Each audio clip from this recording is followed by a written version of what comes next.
This is it. Bungie has just dropped update 9102, which is going to be reverting some of their controversial changes from their last update. We're talking about that Queenbreaker nerf and some matchmaking issues in Trials of Osiris. Let's jump into the entirety of it. We got activities, raid, and dungeon. Desert Perpetual. If you don't know, we got the epic version contest coming out this Saturday. They increased power gains in the Desert Perpetual raid between 300 and 400 power with any number of feats and up to 500 for 2+ feats. Epic Raid further improves power gains between 300 up to cap with 4+ feats, so that's nice. The Desert Perpetual raid rewards now drop at tier 3 with additional feats, increasing chance for tier upgrades. The Cutthroat Combatant's modifier now counts as 2 feats when determining reward quality. So this is all good, but the problem that's happening right now is that when you clear the raid, it's like one-time thing, like per account. So I don't think that it's like repeat clears right now. And so that's the biggest issue. We need to be able to repeatedly farm the raid again and again and again for power drops. And I don't think I see anything directly addressing that. So that's the problem. So kind of good changes, but also, it's falling on deaf ears that we're not making the raid infinitely farmable for these power drops. General, we removed weekly lockout on exotic weapon rewards in legacy raid and dungeon activities. These now have a chance to drop each time their source encounter is completed. So for example, if you want to do Vault of Glass and kill Atheon, you could keep killing him again, again, again, again, again, until eventually you get your Vex Mythoclast, right? So if you haven't unlocked all of these previous exotics from raids and dungeons in the past, now's your chance to do so. This is probably the only incentive or reason why you would do these legacy activities, because right now they're not linked to the portal, so they don't actually level you up. Speaking of the portal, we got removed mention of seasonal gear being a factor in the reward score multiplier in the portal activity customization, screens tooltip, and PGCR tooltips. This is purely a visual change. The functionality was changed in a previous live update. So if you don't know what they're talking about, previously you needed to have seasonal gear on to get a reward score multiplier. However, now you do not need to do this, but there is still a text that says you need to do this. Like there's still a tooltip. It's not necessary. Wear whatever armor you like, and you can still get the highest score possible when grinding out your power level in the portal. Fix an issue where the extinction modifier was not functioning as intended. This modifier can now be selected in Ultimate Difficulty Portal activities. Ultimate Conquest, Hypernet, and Ultimate Conquest Avalon are now available to all players. All right. All Reclaim activities have had matchmaking added to them as a permanent option. Okay, that's very nice, actually. There was only one in rotation last week, and so now you'll just have all 4 of them. Briggs will now do more damage in Reclaim activities across all difficulties. Apparently, the Briggs were complaining on Reddit. They finally got buffed. Fix an issue where the pressure cooker modifier did not allow players to receive their time score bonus. Okay. Fix an issue where taken blights were doing too much damage to players at higher difficulties in the Whisper Pinnacle op. This is so funny.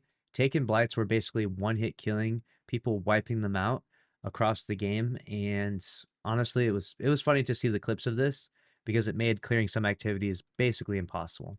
I don't know why Taken Blights randomly got buffed so much, but they were busted, so that's fixed now. Fix an issue causing players to encounter guitar error codes in the Contest of Elders activity. Fix an issue where the Dungeon Nightmare of Galran Pinnacle Op requires Shadowkeep campaign completion to launch. All right, fix that. Crucible, Trials of Osiris. Fix an issue where lobby balancing and trials had not been disabled as intended in Update 910. So they're removing lobby balancing. So basically what this does is when you load into the match, it takes like the best player and puts it on one side of the team, and then takes the worst player and pairs it with them, and kind of does like a serpentine pattern where, so it balances it out. So that way you don't just get like all the best players on one side and all the worst players on the other. Some people like this. Some people hate this. It depends on where you're at on the skill spectrum, right? If you're higher up on the skill spectrum, you absolutely hate this because they always pair the worst players with you. If you're much lower on the skill spectrum, you absolutely love this because every time you load into trials, you get some crazy sweaty person on your team and they basically carry you to a victory. So it's a love-hate situation with lobby balancing, but they've decided to remove it for trials in as the time is right now. General, fix an issue where the Devil's Lair and Disgraced strikes were unable to be completed. That is funny. I did not even realize that Devil's Lair and Disgrace were busted. Gameplay and investment. We got exotic armor, warlocks. Deleted them from the game. Sorry. Chromatic Fire. Returned the super-based elemental keyword application to Chromatic Fire's explosions. All right, and Controverse Hold reinstated the energy return for Vortex grenades as well as their ability to trigger the exotic perk twice. Nice. For Hunters, you got the Young Ahamkara Spine. Fix an issue where Young Ahamkara Spine wasn't granting the correct amount of grenade energy when killing players with an ability. It should now always give the intended plus 8% in PvP and plus 33% in PvE before stat scaling. So if you want to throw trip mines, it's been fixed. Weapons, exotic weapons, Grand Overture. Total reserves have been increased to 58 from 48. So we're giving a buff to the Grand Overture. Graviton Spike, the hand cannon. Uh-oh, here we go. Reduced bonus AoE damage on stasis overcharge hit versus players from 30 to 1. Okay. We'll see how much that affects Graviton Spike in the meta here. And we got Sturm.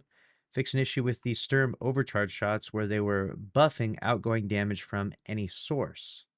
So the Sturm bug has been nerfed. RIP to the Sturm bug. You are a good bug. You're one of the better bugs in the game. Fix an issue where kills from sources other than Together Forever weapons were able to grant Sturm overcharge shots. And the Queenbreaker reverted the 8% nerf to damage versus bosses. So the Queenbreaker is back on the menu. And reverted the 15% nerf to the charge time bonus from combat sites. So there it is.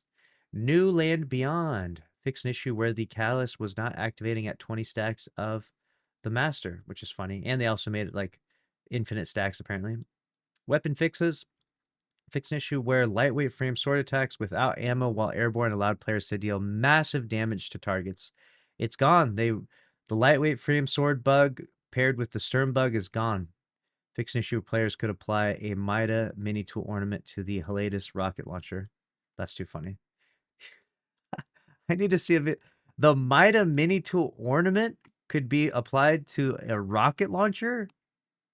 Excuse me? No one told me about this. Abilities, general, stats.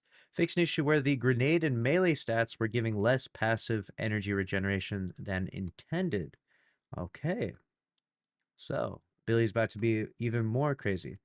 For general now, all right, we got fix an issue where the Vigilant Seraph Robes Warlock chest piece would clip into the player's POV when aiming down sights on some weapons. So a visual fix for that if you use those robes.